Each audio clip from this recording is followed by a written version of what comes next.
Hello everyone. आज मैं आपको बताऊंगा कि जो कैग होते हैं वो कौन होते हैं, जिनको controller and auditor general for India भी जो है वो कहा जाता है।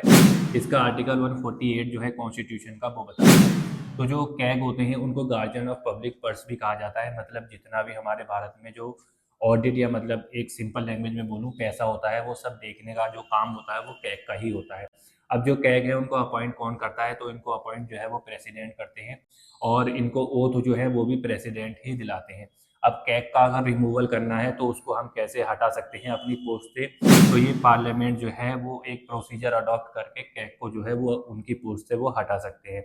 अब कैग जो है उनका टेन्योर कितना होता है, तो ये 6 ईयर या 65 ईयर्स तक जो है अपनी पोस्ट जो है वो होल्ड करते हैं। अब 6 ईयर या 65 ईयर्स का मेरा कहने का मतलब क्या है, मान लीजिए अगर इन्होंने 62 ईयर्स में ज्वाइन किया कैग की पोस्ट को, तो जैसे 65 होगी तो ये रिमूव हो जाएंगे। सिर्फ ये 3 साल का जो है वो अपनी पोस्ट जो है वो उसको होल्ड करेंगे। लेकिन इन केस मान लीजिए ये 50 ईयर्स में अगर ये अपॉइंट होते हैं, तो ये जो 50 ईयर्स से 56 ईयर के जब होंगे तो ये अपनी पोस्ट से रिमूव हो जाएंगे। तो वहां पर इनको पूरे 6 साल मिलेंगे।